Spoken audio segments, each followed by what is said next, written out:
My parents evicted me, so I secretly bought their house. But that was just the beginning of hell. Hello, read it. I never imagined my own parents would turn on me, but life has a way of flipping upside down when you least expect it. My name is James Harper. I'm 29 years old, and up until a year ago, I thought I had a pretty solid relationship with my family. Sure, we had our disagreements like anyone else, but I believed we were close, an unshakable unit. Looking back, I realize now how naive I was. My parents, Mark and Linda, always had a bit of a transactional streak when it came to family. They prided themselves on being practical, which was their way of justifying decisions that might seem cruel or self-serving to others. As a kid, I saw it as a lesson in responsibility. As an adult, I've come to understand that they value control over compassion, and nothing made that clearer than what happened last year. After finishing college, I moved back into my parents' house for what I thought would be a temporary arrangement. I wasn't lazy or unmotivated. I had a steady job in graphic design, but student loans and a tough housing market made it nearly impossible to save for my own place. My parents were supportive at first. They said I could stay rent-free as long as I chipped in for groceries and helped around the house. It seemed like a good deal, and for a while, it worked. But things started to shift when my younger brother, Ryan, moved back home. Ryan had always been the golden child, the star athlete, the social butterfly, the one who could do no wrong in my parents' eyes. He had just gotten out of a messy breakup and was struggling to find his footing. Unlike me, he wasn't working, and his finances were a wreck. My parents welcomed him with open arms, happy to let him crash in my old bedroom while I stayed in the basement. At first, I didn't mind. I figured it was temporary, and Ryan needed the support. But as the weeks turned into months, it became clear that he wasn't in any rush to get back on his feet. He spent his days lounging around, playing video games, and occasionally helping with small chores to keep my parents off his back. Meanwhile, I was working full-time and contributing to the household in ways Ryan never did. Yet somehow, it felt like I was the one imposing. The tipping point came one evening during dinner. My parents sat me down for what they called a serious conversation.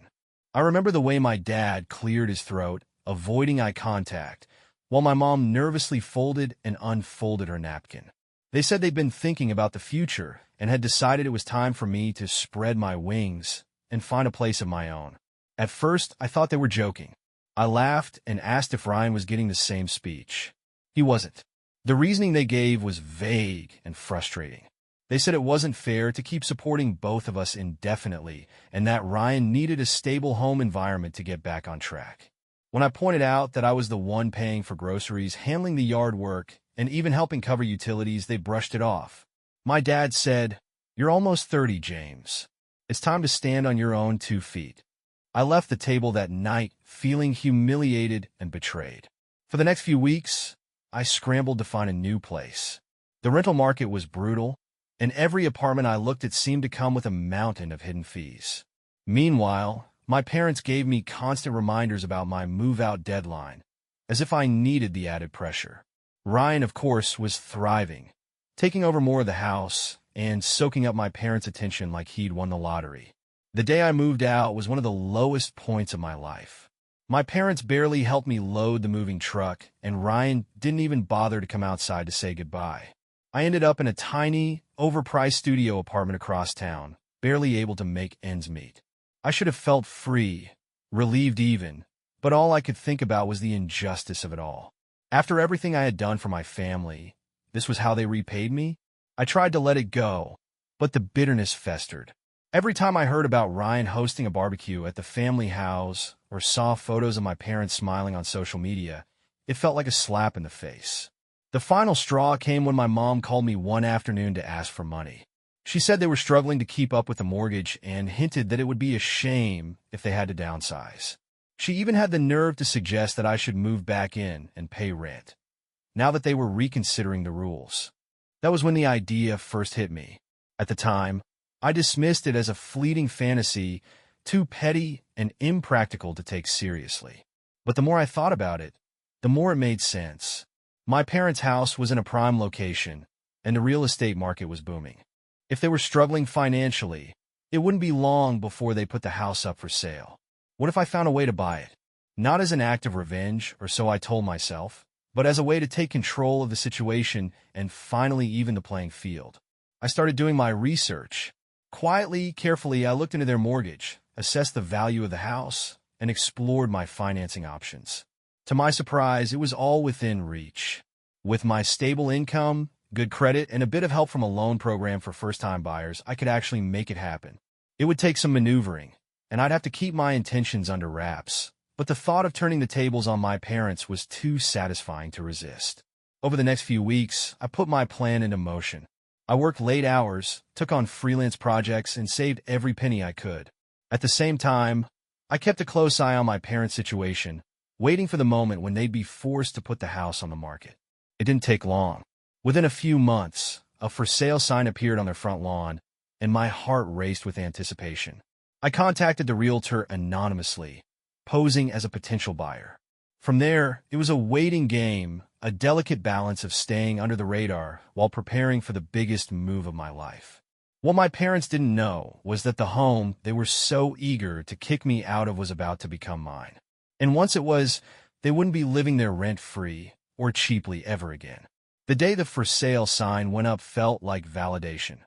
Proof that my parents' perfect little life wasn't as stable as they'd wanted me to believe. It was hard not to feel a dark satisfaction knowing they were struggling. After all, they'd been so quick to throw me out, so sure I could fend for myself, all while propping up Ryan as their golden boy. Now they were about to find out how fickle the world could be.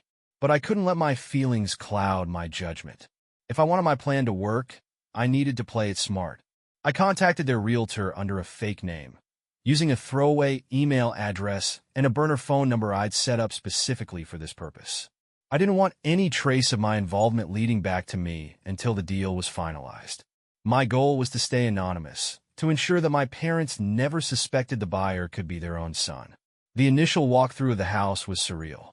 I pretended to be just another interested buyer, walking through rooms that still held echoes of my childhood.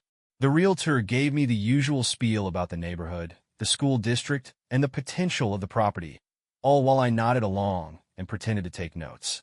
What I really noticed were the signs of neglect, the peeling paint on the back porch, the cracks in the driveway, the dated appliances in the kitchen.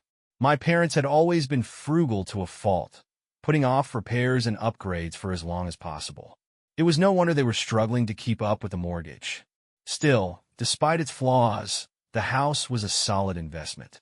The location alone made it valuable, and with some minor renovations, I knew I could turn it into a rental property that would pay for itself many times over. That thought kept me focused as I worked through the buying process. There were moments when doubt crept in, when I wondered if I was letting bitterness drive me, but I pushed those thoughts aside. This wasn't just about revenge. It was about seizing an opportunity. The negotiations went more smoothly than I expected. The realtor was eager to close the deal, and my parents, desperate for a quick sale, accepted my offer without much back and forth. They didn't know it, but I had offered slightly below market value, knowing their financial situation would force them to compromise. It felt like poetic justice. After all, they had treated me as expendable, and now I was capitalizing on their poor decisions. When the paperwork was finalized, I felt a rush of adrenaline. The house was mine. Well, almost. There were still inspections and a few closing details to take care of, but the deal was solid. I had done it. The home my parents had evicted me from was now under my control, and they had no idea. The real challenge, however, was yet to come. My parents had temporarily moved into a small rental while waiting for the sale to go through, and Ryan, of course, was still living with them, contributing nothing. They were already struggling to adjust to their new reality, and I knew the news of what I planned to do next would hit them like a freight train. I waited until the sale officially closed before making my move. Once the deed was in my name, I contacted my parents and offered to help them find a place to live. I played the role of the dutiful son, pretending to be concerned about their housing situation while carefully steering the conversation toward renting. They didn't know I owned the house now. They just thought I was being kind, offering them a lifeline when they needed it most. After some gentle nudging, they agreed to come back to the house as tenants. I told them it would be an easier transition, that they wouldn't have to uproot their lives completely, and that I could negotiate a reasonable rent for them with the new landlord. My mother was hesitant at first, saying she didn't want to feel like a burden, but my father was more pragmatic. He saw the convenience of it, the chance to move back into familiar surroundings without the hassle of finding a new place. When they signed the lease agreement, they didn't even bother to read the fine print. They trusted me, or rather, they trusted the image of me they still held in their minds, the son they had raised, the one who had always done what he was told. If they had looked closer, they might have noticed the name listed as the landlord. Harper Properties LLC, a business I had quietly registered a month earlier. Once they moved back in, I gave them exactly 1 month before the new rent kicked in. It was a calculated move. I wanted them to settle in, to feel comfortable, to believe they had regained some sense of stability. And then, just as they were starting to relax, I dropped the hammer. The rent was tripled. When I sent them the notice, I included a formal letter explaining the increase, citing market adjustments and the costs of maintaining the property. My parents were stunned. My father called me immediately, his voice shaking with anger, demanding to know how I could let this happen. My mother was more emotional, crying about how unfair it was, how they couldn't possibly afford such a steep increase. That's when I told them. I explained, calmly and clearly, that I was their landlord, that I had bought the house they had evicted me from, that they had been living under my roof, paying rent into my account, without even realizing it. The silence on the other end of the line was deafening. For a moment, I thought the call had disconnected, but then my father spoke, his voice low and furious. He accused me of betrayal, of using their hardship against them. I didn't apologize. I didn't back down. I reminded them of how they had treated me, how they had thrown me out of the house I had worked so hard to support, how they had dismissed my contributions and prioritized Ryan's comfort over mine. I told them this wasn't about revenge. It was about fairness. They had taught me that life was transactional, and now I was simply playing by their rules. When I hung up, I felt a strange mix of satisfaction and guilt. Part of me was proud of what I had accomplished, of the way I had turned the tables and taken control of my life. But another part of me couldn't ignore the pain I had caused, the way my actions had severed the fragile threads of our relationship. In the weeks that followed, my parents scrambled to adjust to their new reality. Ryan, predictably, refused to contribute, leaving them to shoulder the financial burden alone. They tried to negotiate with me, to plead for leniency, but I stood firm. They had made their choices, and now they were living with the consequences. What I didn't expect, however, was how my decision would ripple outward, how it would change not just my relationship with my parents, but my entire perspective on family, loyalty, and what it means to truly stand on your own. The weeks following the rent hike were a whirlwind of chaos. My parents were blindsided by the increase, their outrage simmering in a quiet desperation as they realized just how little leverage they had. For the first time, they were the ones scrambling to make ends meet, while I held all the cards. It didn't take long for the cracks to show. My father, ever the stubborn pragmatist, refused to admit defeat. He cobbled together the first month's rent by dipping into their savings, insisting to my mother that this was just a temporary setback. My mother, on the other hand, seemed broken. She stopped calling me, stopped sending her usual texts filled with updates about her day or questions about my life. It was as though she couldn't reconcile the image of me as her dutiful son with the man who had just tripled her rent. Ryan, predictably, was no help. He hadn't contributed a cent toward the rent increase, choosing instead to complain about how unfair the situation was. He spent his days sulking around the house, blaming everyone but himself for their financial troubles. Watching them struggle from a distance felt like vindication at first, but as time went on, the satisfaction began to wear thin. It wasn't long before my parents' situation spiraled further out of control. I received an email from my father late one night, a desperate plea for a reduction in rent. He laid out all the reasons they couldn't keep up: medical bills, dwindling savings, Ryan's refusal to help. He begged me to reconsider, to show some compassion, to think of all they had done for me over the years. Reading his words, I felt a twinge of guilt. Despite everything, they were still my parents. And as much as I wanted to hold on to the righteous anger that had fueled my plan, I couldn't ignore the fact that they were struggling because of me. But at the same time, a larger part of me resisted. I thought about all the times they had dismissed me, prioritized Ryan, and treated my contributions as insignificant. This wasn't just about money. It was about power, control, and finally evening the playing field. Still, I couldn't shake the feeling that something wasn't right. It wasn't just guilt. It was something deeper, a sense that my plan had unintended consequences I hadn't fully considered. That suspicion was confirmed a few days later when I received an unexpected phone call from the realtor who had handled the sale of the house. She was calling to warn me about something she had overheard. Apparently, my father had been talking to another potential buyer, a wealthy acquaintance from his old job. He was trying to find a way to repurchase the house, hoping to take it back from me. The thought of my father scheming behind my back lit a fire in me. He hadn't learned anything. Instead of taking responsibility for his actions, he was plotting to undermine me. But if my father thought he could outmaneuver me, he was mistaken. I doubled down, hiring a property manager to oversee the house and ensure that everything was above board. I also made some small but significant changes to the lease agreement, tightening the terms to make it nearly impossible for my parents to break their contract without significant penalties. If they wanted to leave, they'd be walking away with even less than they had now. At the same time, I started making subtle upgrades to the property. I replaced the aging appliances in the kitchen, repainted the walls, and fixed the cracks in the driveway, things my parents had ignored for years.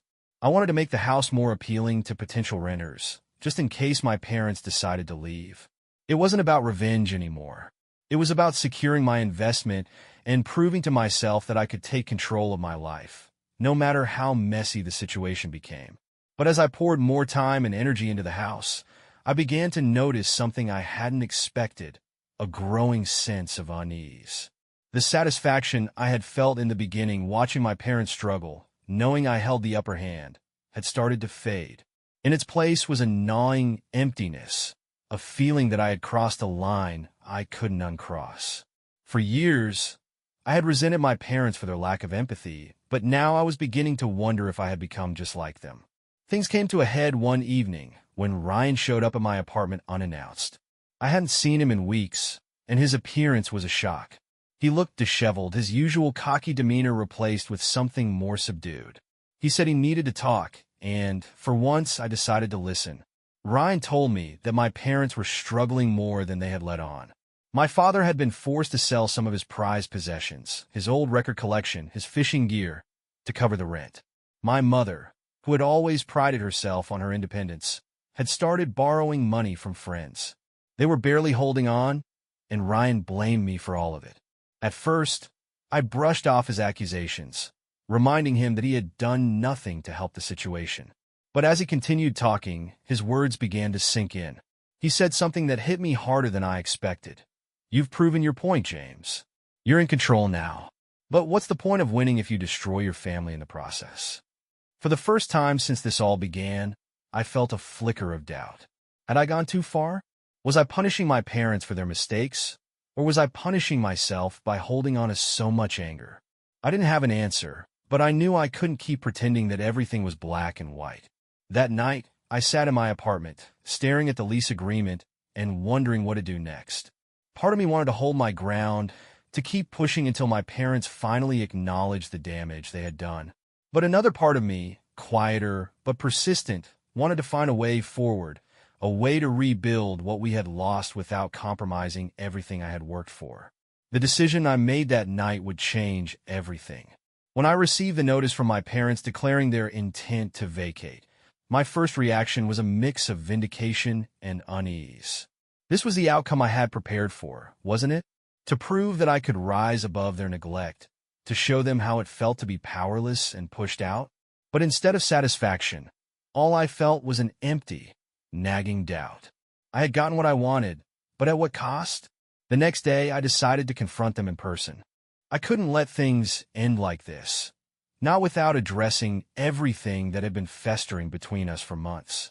Showing up at the house unannounced, I was struck by how lifeless it felt. Boxes were stacked against the walls, and the furniture had been stripped down to the essentials. It was a hollow version of the home I had grown up in, as though they had already abandoned it in spirit. My mother opened the door, her face weary and lined with worry. She barely said a word as she let me in, glancing toward the living room where my father sat surrounded by piles of paperwork. He didn't look up when I walked in, but his stiff posture told me he was well aware of my presence. Ryan was nowhere to be seen, likely hiding out to avoid the tension. For a moment, I just stood there, unsure of how to begin. The weight of everything we had left unsaid hung heavy in the air. Finally, I told them why I had come. I wanted to talk, to lay everything out and find some kind of resolution before it was too late. My mother nodded, though her expression was wary, while my father's jaw tightened. It was clear he wasn't interested in rehashing old wounds. That's when I decided to reveal the truth. I told them everything: the purchase of the house, the reason behind the rent increase, and the bitterness that had driven me to take control. I laid out my resentment for how they had treated me, how they had evicted me without a second thought while bending over backward to accommodate Ryan. My words spilled out faster than I could control, years of hurt and frustration bubbling to the surface. At first, they didn't believe me. My father's face twisted in disbelief, while my mother looked as though I had just spoken to her in a foreign language. But when I showed them the paperwork proving I was the owner, the reality finally hit. My mother's expression crumpled, tears spilling down her cheeks as she clutched the documents. My father, on the other hand, exploded in anger.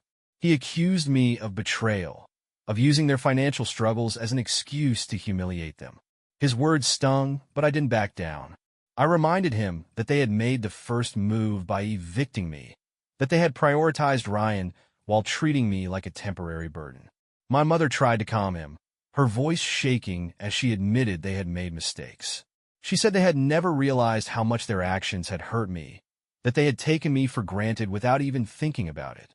Her apology was raw and unguarded, and it caught me completely off guard. For years, I had seen my parents as immovable, unwilling to admit fault or acknowledge the harm they caused. Hearing her apologize, genuinely, without deflection, made something inside me soften, even as my father's anger remained. He refused to admit any wrongdoing, insisting that my actions were unjustifiable no matter what they had done. But even as he spoke, I could see the cracks in his facade, the guilt he didn't want to acknowledge. The conversation ended without resolution. My parents were still planning to leave, their pride preventing them from accepting any kind of compromise. As I walked through the house one last time, I couldn't help but feel a pang of regret. This wasn't the victory I had envisioned. Instead of closure, I was left with a mess of emotions: anger, guilt, and an aching sense of loss. That night, I couldn't stop thinking about what my mother had said. Her apology replayed in my mind, chipping away at the wall of resentment I had built over the years. For so long, I had been driven by the need to prove myself, to take back the power they had taken from me. But now, I was starting to wonder if I had gone too far. Had I punished them for their mistakes, or had I punished myself by holding on to so much anger? The next morning, I sat down and drafted a new lease agreement. I reduced the rent to something manageable and included a clause allowing them to leave without penalty if they chose to. It wasn't an act of forgiveness. There was still too much hurt for that, but it was a step toward letting go of the bitterness that had consumed me. I sent the agreement to them with a short message. This is my way of trying to make things right.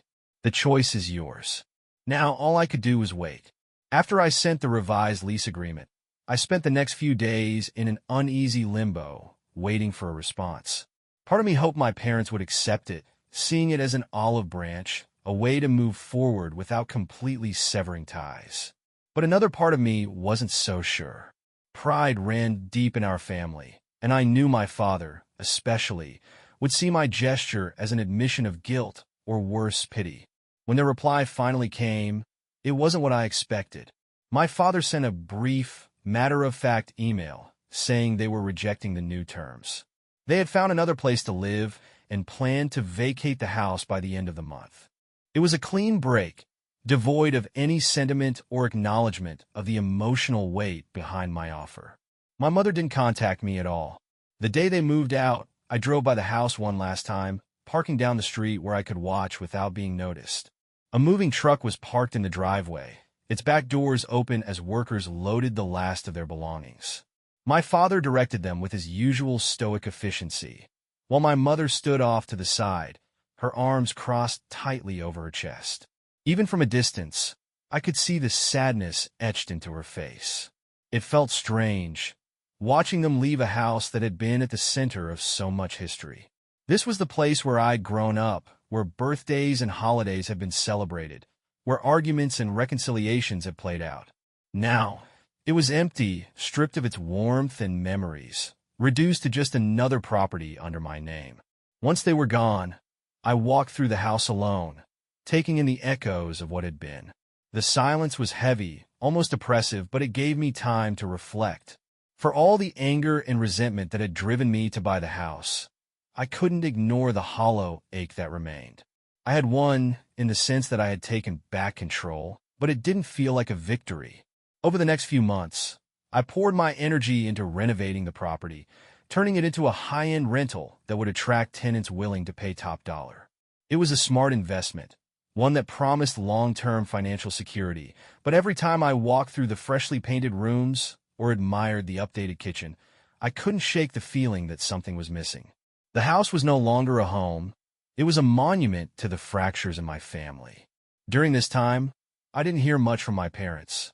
My mother sent a short text once to let me know they had settled into their new place. But beyond that, there was silence. Ryan, unsurprisingly, stayed with them, continuing to live off their generosity. I had no desire to reach out to him. Our relationship, if you could call it that, had been reduced to ashes. But life has a way of forcing confrontations, even when you're not ready for them.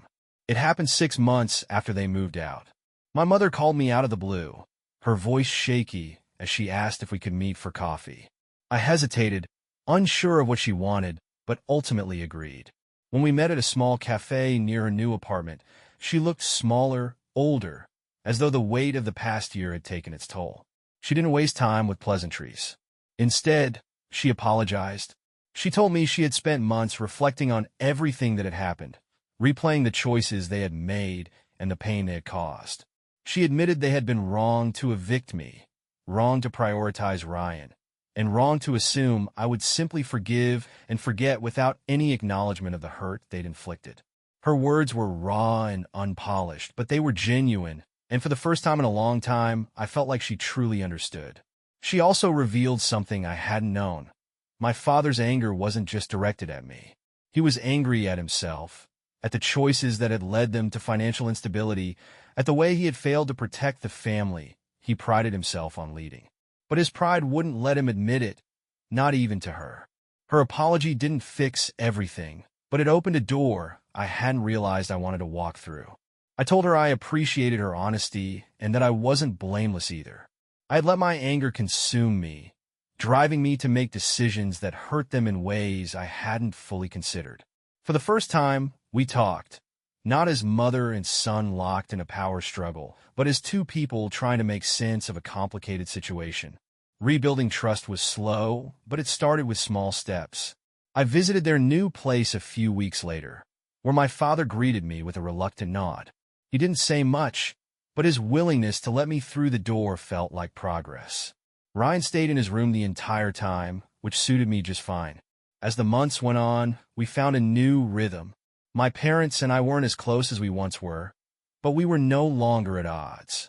They occasionally asked about the house, and I told them about the new tenants, a young family excited to make it their home. It was bittersweet, knowing strangers now lived in the place that had once been ours, but it felt like the right kind of closure. Looking back, I don't regret what I did. Buying the house and taking control of the situation gave me the closure I needed, even if the journey was messier than I anticipated. It taught me about power, family, and the fine line between justice and revenge.